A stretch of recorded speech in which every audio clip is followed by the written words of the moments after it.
Alors, dans cette troisième vidéo, on va s'intéresser à la langue, à la grammaire.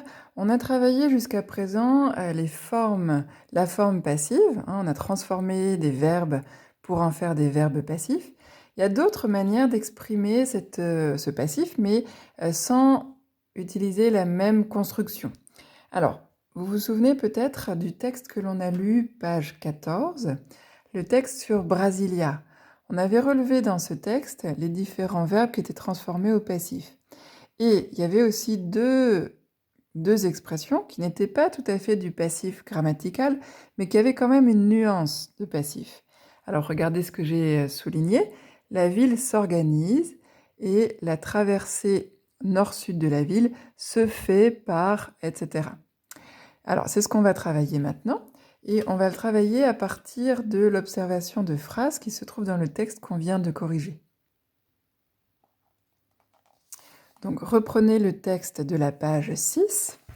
Vous allez chercher dans ce texte des phrases qui ont une structure particulière et qui vont être équivalentes aux phrases que je vais vous montrer. Alors ici, vous voyez trois phrases dans lesquelles on a, alors ici c'est de l'actif, hein. On a imposé le développement des centres commerciaux comme étant la solution miracle, on a fait une place aux produits alimentaires, on installa de grandes enseignes d'électroménager. Vous voyez que dans les trois phrases, le sujet qui est proposé c'est on, mais on sans qu'on sache exactement de qui il s'agit. Donc peu importe, celui qui a fait l'action, on ne sait pas qui c'est et ça ne nous intéresse pas. Ce qui nous intéresse, c'est celui qui subit l'action. Alors, vous allez chercher dans le texte les phrases qui correspondent à ces trois formules. Regardez plus précisément les lignes 15, les lignes 19 et 20 et les lignes 22. Alors, je vous laisse une minute pour le faire. J'arrête l'enregistrement, mais prenez une minute pour chercher ces phrases. Alors, en toute logique, vous avez retrouvé les phrases que j'ai mises ici entre crochets. Le développement des centres commerciaux s'est alors imposé comme étant la solution miracle. Lignes 19 et 20, les produits culturels et d'habillement se sont fait une place dans ces structures. Et ligne 21 et suivante, de grandes enseignes d'électroménager, de décoration, de matériaux, de jouets s'installèrent. Alors, prenez encore une minute. Donc moi, j'arrête l'enregistrement, mais vous pouvez l'arrêter en même temps pour réfléchir. Prenez une minute pour vous poser quelques questions et observer ces phrases. Qu'est-ce qu'elles ont en commun? Regardez les verbes, regardez les sujets et comparez-les aux sujets du document précédent. Et au niveau du sens, est-ce que ce sont des sujets animés, c'est-à-dire des personnes, des sujets inanimés? Et voilà, donc prenez une petite minute pour observer ces phrases et on voit ensuite ensemble. Alors, on va regarder ensemble les phrases que vous avez dû trouver et observer. Si on prend la première, donc moi je vous ai proposé une phrase avec on a imposé le développement des centres commerciaux comme étant la solution miracle. Et alors dans cette phrase-là, si on la regarde un peu, c'est une phrase qui est construite de manière, enfin, à la forme active. C'est le verbe imposer, imposer le développement des centres commerciaux, etc. Vous voyez que dans la phrase qui vous est proposée, on a utilisé un verbe pronominal. Ça n'est plus le verbe imposer, c'est le verbe s'imposer. Et le on disparaît et c'est ce qui subit l'action qui devient le sujet grammatical. Ce qui donne le développement des centres commerciaux, c'est alors imposé comme étant la solution miracle. Dans le deuxième exemple, les produits alimentaires se sont fait une place. Au niveau du sens, c'est la même chose que on a fait une place aux produits alimentaires, c'est-à-dire qu'on ne sait pas qui fait l'action et peu importe. Ici, dans la phrase avec on, c'est le verbe faire. Faire une place aux produits alimentaires. Alors, ici, c'est une construction un peu particulière, mais on ne va pas trop parce que c'est une construction indirecte, mais c'est pas grave. Les produits alimentaires se sont fait une place. C'est faire une place à quelque chose, hein, c'est une expression. Donc on a fait une place aux produits alimentaires. Les produits alimentaires se sont fait une place. Bon, si cet exemple est un peu compliqué, on passe au suivant.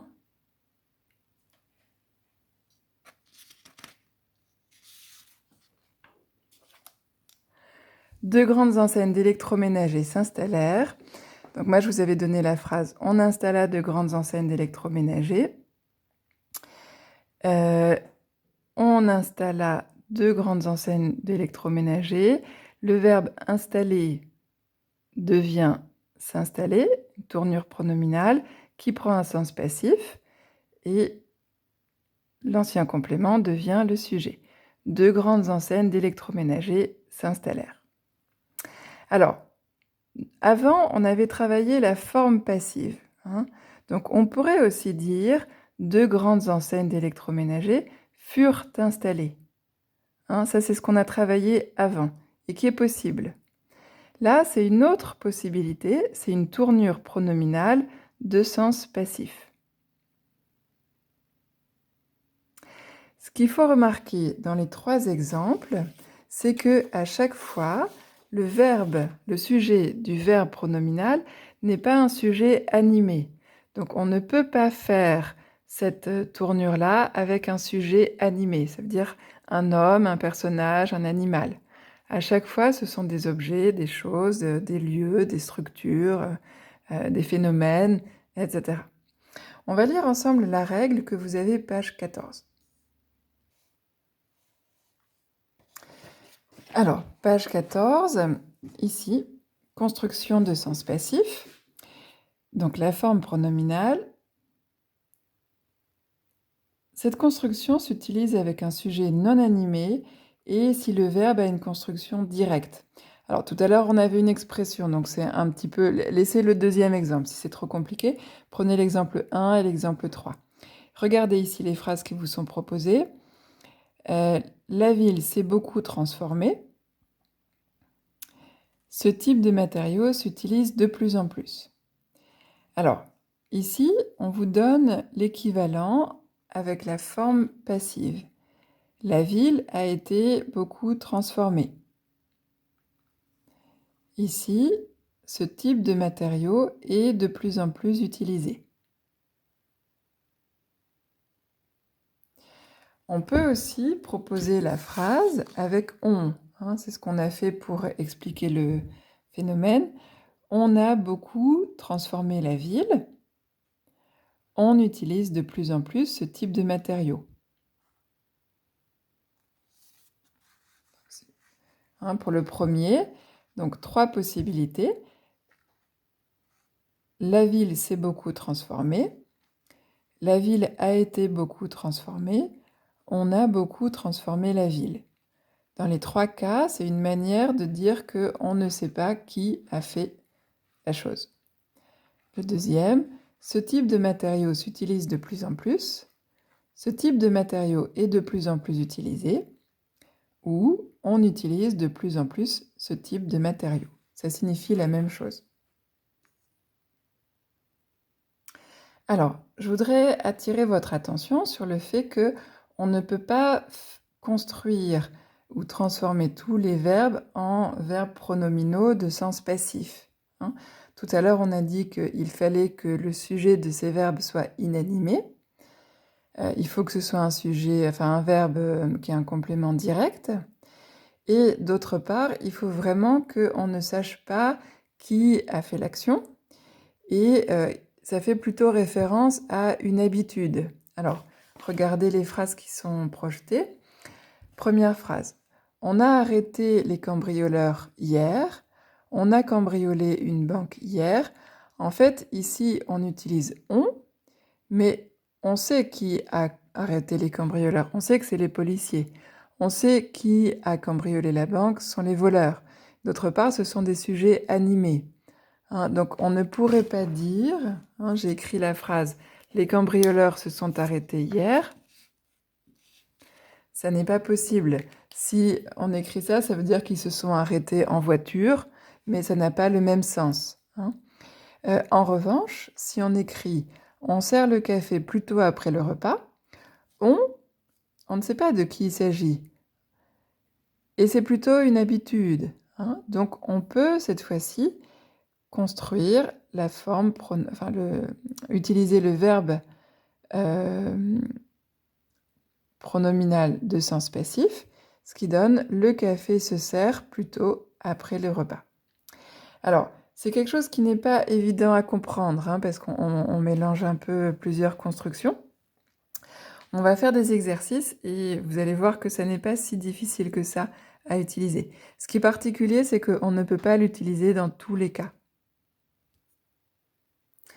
Alors, ce que je vous conseille de faire, puisque cette fois-ci, il y a un enregistrement, c'est de réécouter l'explication avant de vous lancer dans les exercices. Et de toute façon, dans la vidéo suivante, on va commencer par le premier. Je vous laisse le faire, on va le corriger. Ensuite, on regardera le deuxième et ensuite le troisième. Donc, relisez la leçon, réécoutez la leçon et ensuite, vous pouvez regarder l'exercice numéro 3, page 18. Alors, c'est cet exercice-là et on vous demande de remplacer « on » par la forme pronominale de sens passif, hein. Alors, regardez la première phrase, on va la faire ensemble et ensuite je vous laisserai faire l'exercice. On rencontre souvent cette situation. On va reprendre cette situation qui va devenir le sujet du verbe pronominal de sens passif. Cette situation, c'est le verbe rencontrer. On va utiliser rencontrer, mais avec la forme pronominale, ce qui donne cette situation se rencontre souvent. Alors, je vous laisse réécouter la leçon et faire ce premier exercice et ensuite on passe à la vidéo suivante.